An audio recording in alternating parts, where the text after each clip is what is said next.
नमस्कार मंडळी. आज आपण एक साधी, सोपी व पौष्टिक अशी रेसिपी बघू. आज आपण बनवणार आहोत बाजरीच्या पिठापासून थालीपीठ. मंडळी, हिवाळ्यात बाजरी खाल्ल्याने शरीराला पचनक्रिया चांगली होते. त्यामुळे आपण आज बाजरीच्या पिठापासून थालीपीठ कसे बनवायचे ते बघू.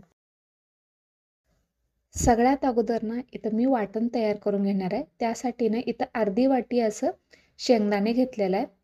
1 चमचा असं धने घेतलंय, 1 चमचा असं जिरे घेतलेलं आहे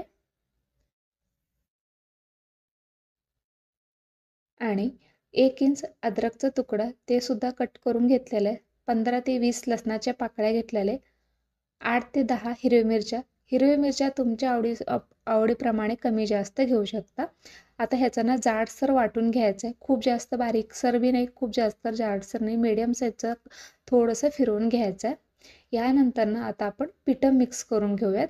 यासाठी तर मी सगळ्यात जास्तीचं पीठ म्हणजे बाजरीचं पीठ वापरणार आहे. तुम्ही मेजरमेंटसाठी वाटी किंवा कप काही घेऊ शकता. एक मेजरमेंटसाठी वाटी किंवा कप घ्यायचं.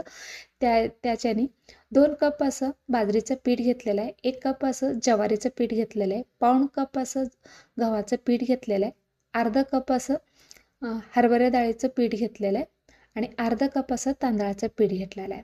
प्रत्येक पिठं ह्यामध्ये घातलेलं आहे. आता पिठं सगळे घातल्यानंतर 1 चमचा ओवा हातावरती क्रश करून किंवा चोळून घालायचं आहे यामध्ये. जे अगोदर आपण वाटण तयार करून घेतलं होतं ना, ते सुद्धा यामध्ये घालायचं. आता हे दोन्ही घातल्यानंतर साधारण अर्धी ते अर्ध्यापेक्षा कमी किंवा 5-6 चमचे असं तीळ घालायचं. इथे मी 2 वाटी असं खिसलेला कद्दू घेतलेला आहे किंवा भोपळा ते घेतलेलं आहे आणि इथे 1 वाटी असं मेथी घेतलेलं आहे हिरवी, स्वच्छ धुवून कट करून घेतलेलं आहे एकदम बारीक. 4 मीडियम साईजचे कांदे घेतलेले आहे, तेही सुद्धा बारीक बारीक कट करून घेतलेलं आहे. अर्धी वाटी असं कांद्याची पात घेतलेलं आहे, भरपूर असं कोथिंबीर घेतलेलं आहे, अर्धी वाटी असं कोथिंबीर घेतलेलं आहे. हे घेतल्यानंतर 4 ते 5 चमचे असं तेल घातलं आहे यामध्ये. आता इथं मी ना मिक्स करून घेण्याच्या अगोदर मी थोडंसं विसरले होते की यामध्ये हळद आणि मीठ घालायचं होतं. त्यामुळं आता इथं मी हळद एकदम मसाल्याच्या डब्यामधलं चमचा असताना त्याच्याने 1 चमचा असं एकदम छोटं चमच्याने 1 चमचा असं हळद घालायचं आहे. चवीपुरतं मीठ घालायचं आहे. आता ह्याला छानसं मिक्स करून घ्यायचं आहे. ह्यामध्ये ना अजिबात थोडंसुद्धा पाणी लागणार नाही. अगोदर ना तशाच पद्धतीने मळून घ्या. जर तुम्हाला थोडंसं जर पाणी लागलं तर वरून थोडं-थोडं करत शिंपडा त्यामध्ये. शक्यतो पाणी अजिबात थोडंसुद्धा लागणार नाही आहे. थोडंसं मळून ठेवलं ना, त्यानंतर थोडंसं सैलसर होतं, थोडं पातळ होतं पीठ. त्यामुळं ना अजिबात कमीत कमी पाण्याचा वापर करायचा आहे इथं. इथं मला थोडंसुद्धा पाणी लागलेलं नाही आहे. त्याच पद्धतीने मी इथं पीठ मळून घेतलेलं आहे. पीठ मळून घेतल्यानंतर वरून थोडंसं तेल लावून घेतलेलं आहे. आता तुम्ही ज्या साईजच्या आकाराचे थालीपीठ बनवणार आहे ना, त्या साईजचे गोळा करून घ्यायचं. जसं आपण चपाती किंवा भाकरीसाठी जसं गोळा बनवून घेतो त्या पद्धतीने करून घ्यायचं. आता इथे मी थालीपीठ थापून घेणार आहे. त्यासाठी ते एक रुमाल घ्यायचं. स्वच्छ पाण्यात थोडंसं ओलसर करून घ्यायचं. तुम्ही शक्यतो कॉटनचं रुमाल असं वगैरे वापरू शकता. रुमाल ओलं करून घेतल्यानंतर इथं मी गॅसवरती तवा ठेवलेला आहे. पोळीपाट किंवा परातीमध्ये रुमाल थोडंसं पैस करून घ्यायचं. त्यानंतर जे आपण गोळा बनवून घेतलेलं होतं थालीपीठीचं ते घ्यायचं. थोडंसं मध्ये-मध्ये पाण्याचा हात लावून ह्याला पसरून घ्यायचं आहे.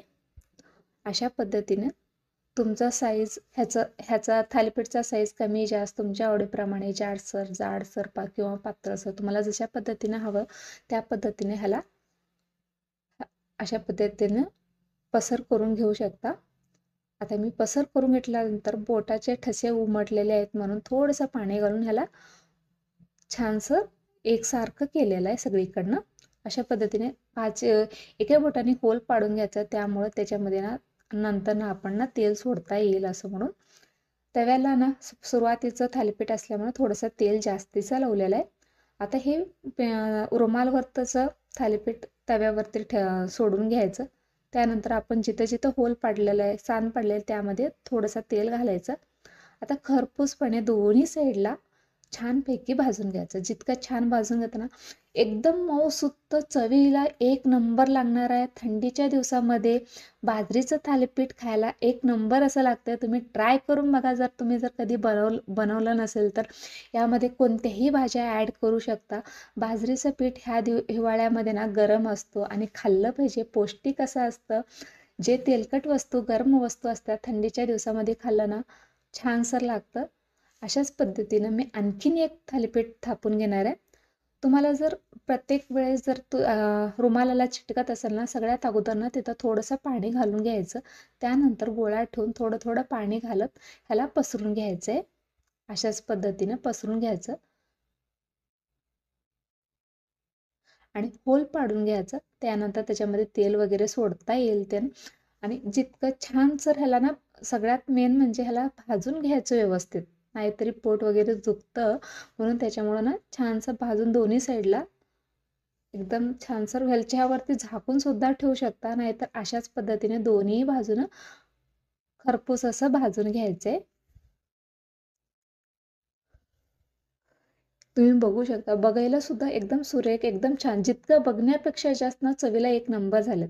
आता याच पिठाचे ना, जसं आपण मेदू वडा बनवताना त्याच पद्धतीने मी उगा थोडेसे करून बघितलं मुलांसाठी टिफिनला वगैरे देता. एक टिफिनमध्ये 2 टिफिन देते. त्यामुळं ना एकामध्ये थालीपीठ दिला आणि एकामध्ये असे वडे.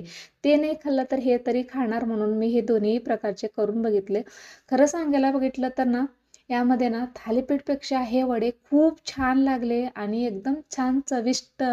तुम्ही नक्की करून बघा. खरपूस असं लागलं, चवीला एक नंबर लागलं. जर ते जिभेची वगैरे चव गेलेली असेल ना, तुम्ही हे थालीपीठ आणि हे वडे नक्की ट्राय करून बघा. थंडीच्या दिवसामध्ये बाजरीचं पीठ वापरून प्रत्येक पीठ, लहान मुलांना असो किंवा मोठ्यांना, प्रत्येक पिठामध्ये मिक्स करून प्रत्येक भाज्या ह्याच्यामध्ये आणखीन काही भाज्या ॲड करून तुम्ही एकदम छानपैकी वडे किंवा थालीपीठसुद्धा दोन्हीही करून देऊ शकता. तुम्हाला आजची रेसिपी कशी वाटली कमेंटमध्ये नक्की कळवा. मग पुन्हा भेटू पुढच्या व्हिडिओमध्ये. तोपर्यंत खात राहा, हसत राहा आणि बघत राहा एक चमचा स्वाद.